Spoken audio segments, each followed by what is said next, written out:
All right, guys, let's get started. But I'm not eating it.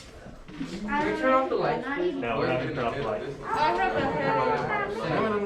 Okay. I had a headache from Okay, that. we're not gonna turn off the lights right now, though. Did you know if you have migraines and like the lights are on, you can actually make you throw up? Okay. Okay. Okay. Trash can's right there. Are you gonna eat trash?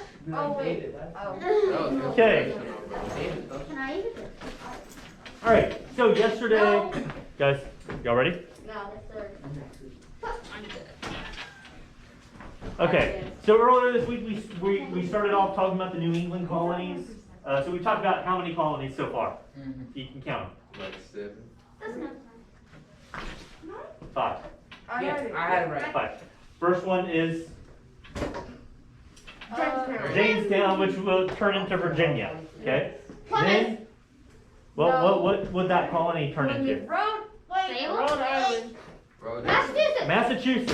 Massachusetts. Then, Michaela, Rhode Island. Rhode Island.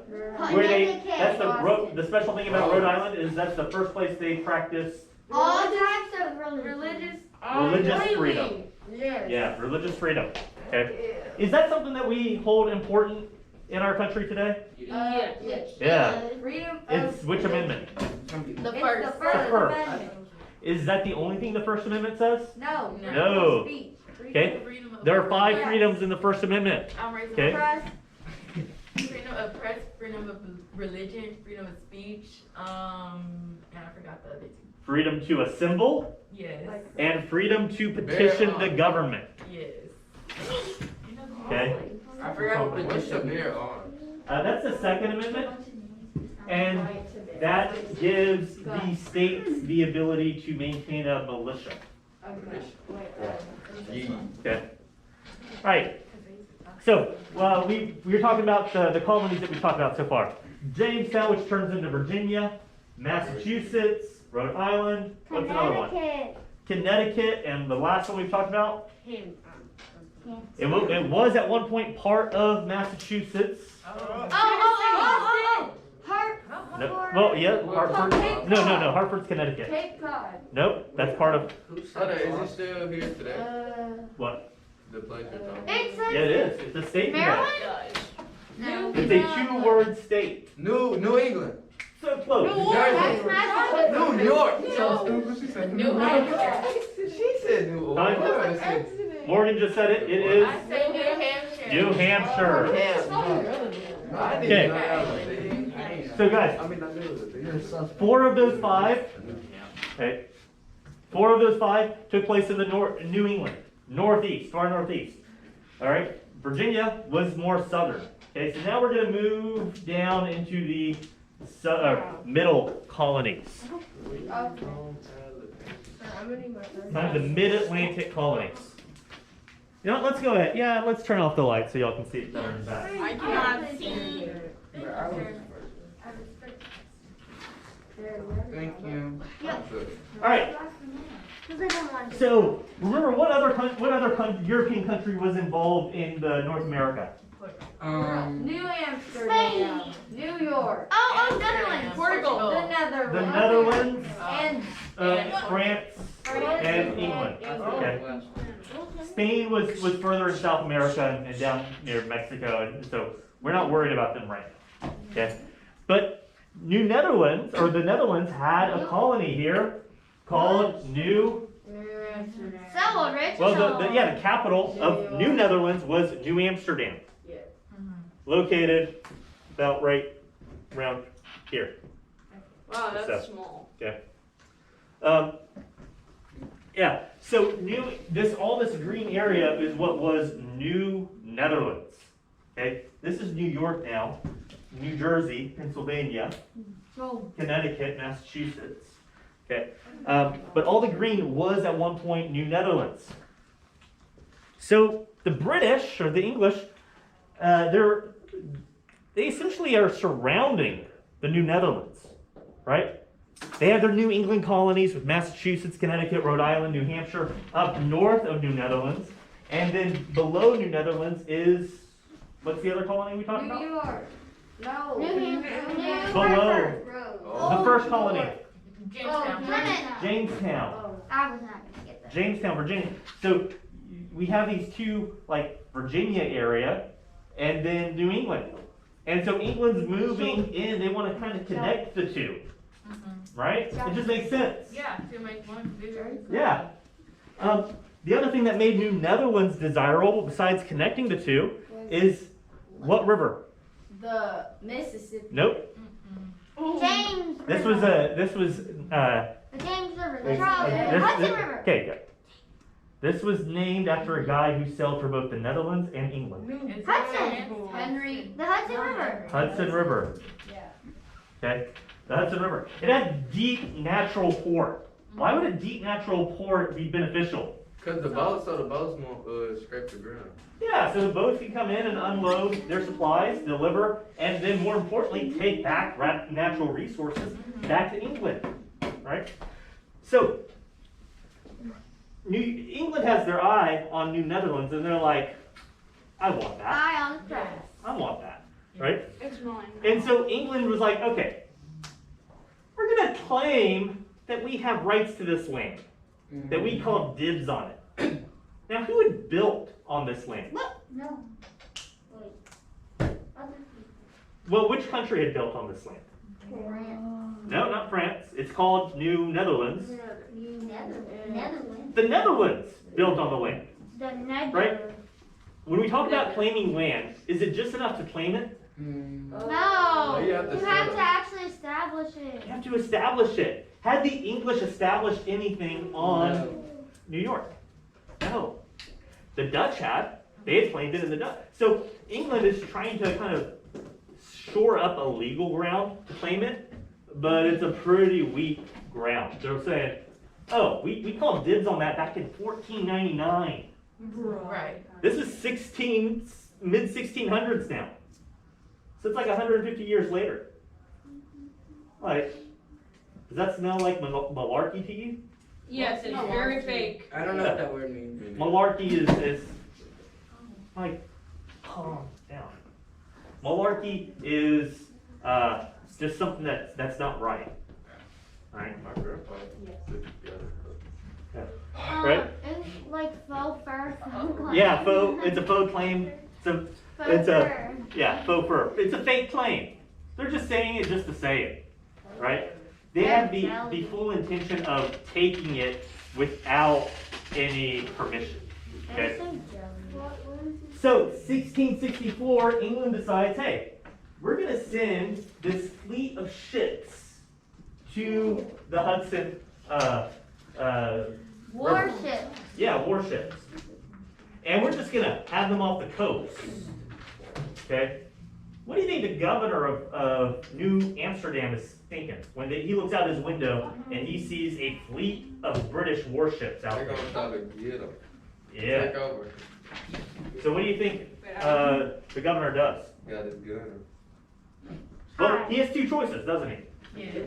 He could. What are the two choices? War. War Or surrender. or surrender. They sent a fleet to Okay. attack. War or surrender. What's the likely outcome if the Netherlands goes to war with England? Who's likely to win? Netherlands. The Netherlands, because they're on water. But who has the bigger navy? England. Okay, so Yes. England's likely to win, aren't they? Yes. So I'll Right. What is it? So the governor knows this. Guys, hey, focus on the slides that we're on right now instead of flipping through. I was just looking to see. Okay, so the governor of New Amsterdam knows this. He knows that, okay, I can fight or I can surrender. If I fight, I'm likely to lose.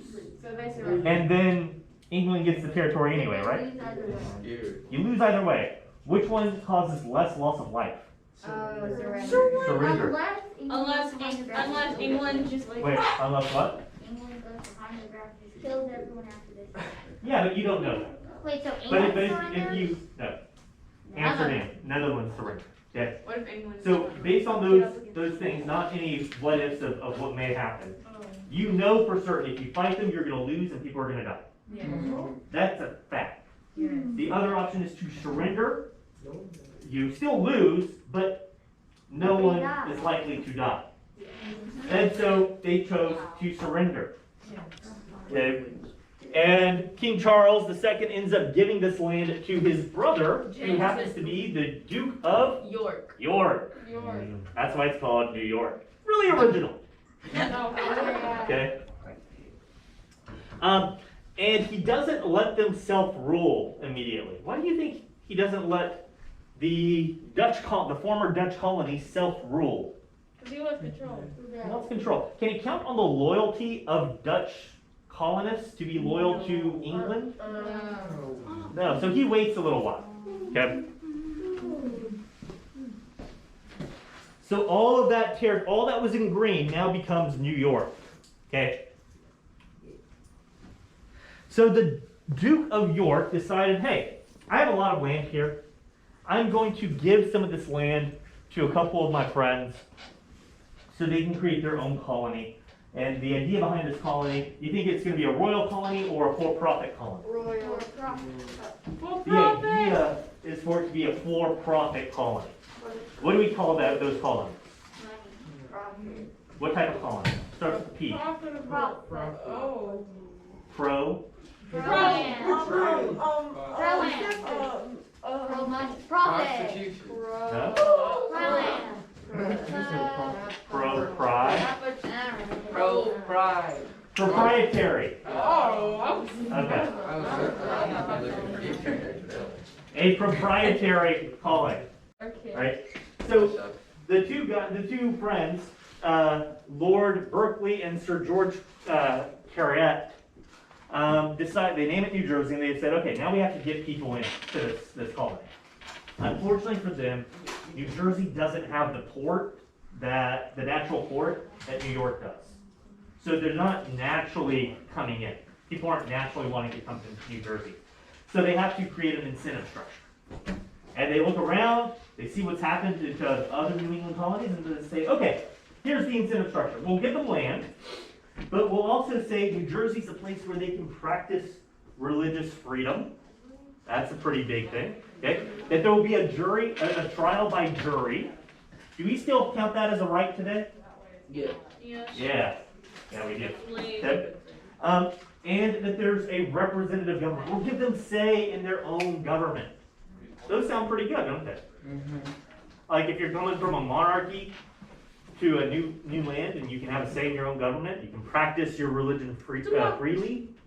And if you get in trouble, you're going to have a trial by jury. That means if Tara were to be accused of committing a crime, she's going to be judged by a jury of her peers, by y'all. Guilty. You haven't even heard the evidence. I know, I'm going to strike you from the jury pool. I can do that. As a prosecutor or the defender, I can strike So can I just send you to jail now? huh? No, the jury doesn't decide that. So, the way a jury trial works, There's a judge Is- and a jury. Tara's brought in on charges, Yes. okay? What's this? And she has an attorney, Yeah, her defense attorney, and then the prosecutor. But yeah. Huh? Y'all would be on jury duty. Prostitute. Okay, guys, There's a judge. there is a judge too, but his role is to just make sure that the rules are followed. Yeah, so Like, but the defense attorney and the prosecutor both present their cases as to why Tara should be either guilty or innocent, or acquitted. And then you, the jury, decide based on that evidence. Man, you already know I'm in it. You can't ask for a judge I'll trial, just bribe you. but that's what they had prior to a trial by jury. Because a judge trial just gives a lot of power to the judge. So that's the only option. So what's the Yeah. point of the jury? The jury is to present a fair audience for the crime. So So there are some things in our history called jury nullification, where, let's say Tara did commit, where Tara did commit the crime. Okay, she committed it. We all know that she stole food. Okay, it's on video evidence. prove it. But if the jury sees that that theft was necessary for her survival, or, you know, the jury knows that she broke the law, Aren't you still guilty though? the jury knows that she broke the law, but the jury could decide to acquit Kara and to find her not guilty. Okay? It works well when it like for positive, but it can also be used negatively. Back in Jim Crow South, when a white individual would be accused of killing a black individual, the all-white jury would often acquit the white individual. And so that's been where jury nullification has worked against justice. Oh, I have an idea of how that could also be negative in nowadays. Well, we're not really talking about that. Okay. I have. The year before, or the summer before I went to law school, it was an 8-day divorce trial. Oh. It was like, typically divorce trials do not last 8 days, but there were 3 parties involved in this divorce. I got a question. Which is odd, right? Oh, that is a trouble. There were 3 people involved in this divorce. Oh, Okay, no, guys, I'll tell y'all. Tara, you just said that, I said no. Oh, I didn't hear. Okay, Such a cool. so, what happened? You had the husband, you had the wife, and you had the realtor. And the wife was accusing the husband of having an affair with the realtor and using the realtor to take money out of the marital estate. What's the marital estate? The marital estate is all the profit, all the assets that you earned or kept while you're married. So in Texas, it's community property. So when you get divorced in Texas, half of that property is community. So half of it belongs to the husband, half of it belongs to the wife. Yes. I don't understand why you have to go to court for divorce. Like, I know you have to, Yeah. like, legally. Well, it was because there was an argument as to how to separate the property. So the wife was alleging that the husband was hiding property by using the Affair. by using the realtor to help hide that property. So what Okay, did y'all I go get with? it. We found that there was no evidence that there was any wrongdoing, that they just made poor financial decisions, and they didn't have a lot of marital So property. they I have a weren't, question. he wasn't having an affair? No, he was having a, Oh. like, we said that he was a pretty scumbag. Like he's not a good individual. So the jury told him, Cheating in the okay, that he did not treat her right. And then it was left up for the judge to decide the outcome. Okay, so let's go back here to New Jersey. Afterwards, we can talk a little bit more. Okay, so, but despite all this that New Jersey was trying to do to get people in, without that port, it just never became profitable. And so what happens to a proprietary colony that stops being profitable? You stop making money and you go It broke. turns to a port. Not a port colony, it turns into what type of colony? A royal colony. A royal colony. Royal. Okay, it turns into a royal colony, which means who takes over? The Yeah, the king does. Okay. Oh. Yeah. Oh, Quaker, oh, Next is Pennsylvania. Okay. So, Pennsylvania was founded by the Quakers. The Quakers are a Protestant group that were being persecuted because they weren't following in line with the Anglican Church. Okay? They were being persecuted in England. Luckily for the Quakers, William Penn had a rich father who had loaned money and property to the monarchy, and William Penn's father had died. So King Charles decides to settle that debt with William Penn's family. And he settles this debt by giving him a piece of land in the New World. Okay?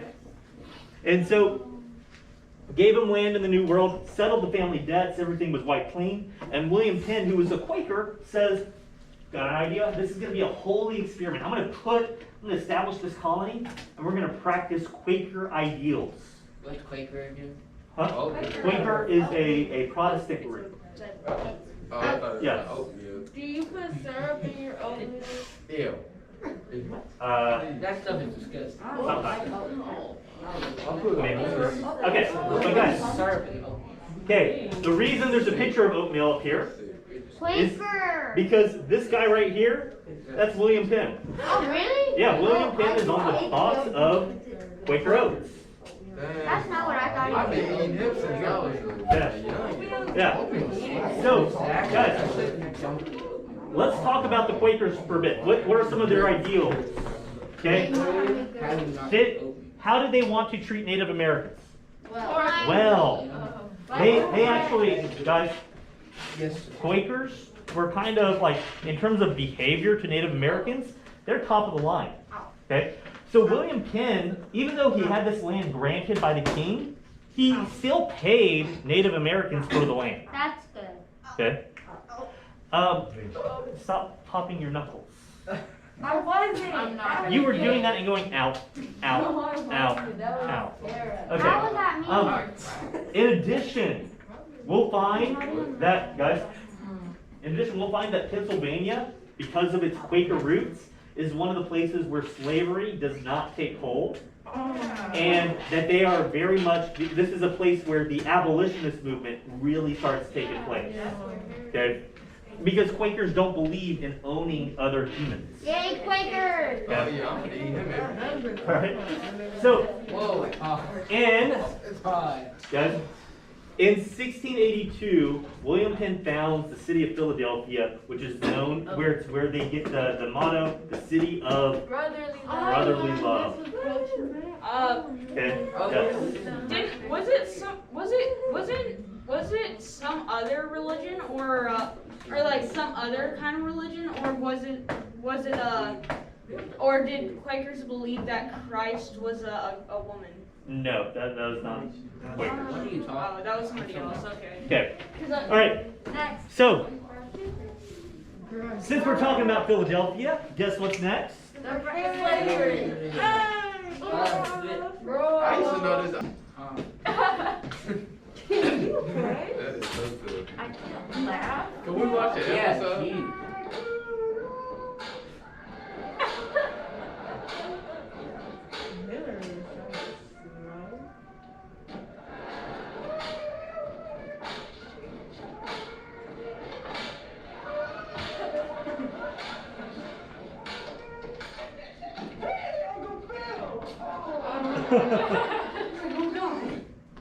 He had a heart attack. No, that wasn't Uncle Phil. No. Anyone remember who that guy? That was Butler. What was his name? Butler. Starts with a J. James. I died. Wait, just the next letter. E. Jeffrey. Jeffrey. That's what it was. Alright. So, this is our last slide. The last part of the middle colonies is Delaware. Don't think that. I'll tell you. Okay. It's 10:55. Yeah, we have like We have 20 20 minutes. minutes. So we'll finish this and then we'll call it a day. Can we talk about? Can we watch another We'll video? finish this and then we can talk about whatever. Can we watch Okay. another video? Well, hey guys. About them Chiefs. Before we do anything else, let's finish this and then we can do something else, alright? So, last of the middle colonies is Delaware. So Pennsylvania's territory was actually pretty wide, and the idea behind the Quaker beliefs really caused a lot of people to come to Pennsylvania, because they did freedom of religion, they did treat people with respect, they did all the right things. So a lot of people from different parts of Europe wanted to come. The Swedish people settled. So this used to be part of Pennsylvania. It's now the state of Delaware, okay? But the Swedish people came and settled right here in Delaware. They were so far away from Philadelphia, which is where all the laws were being passed and things, that they asked, hey, Philadelphia, can we govern ourselves? Because we're so far away and, you know, travel's not that great back then. Like, it would take a long time to travel back and forth and communicate. And so Philadelphia goes, yeah, you can govern yourself, but our governor still has control over you. And so the Swedish did that. They did self-rule, and they're not they don't become a completely separate colony until the Revolutionary War begins. And that's when they kind of break away from Pennsylvania and become the state or the colony of Delaware. Right. So Swedish, just remember, Delaware, Swedish people. Okay. All right. And that's it. We are done. Okay.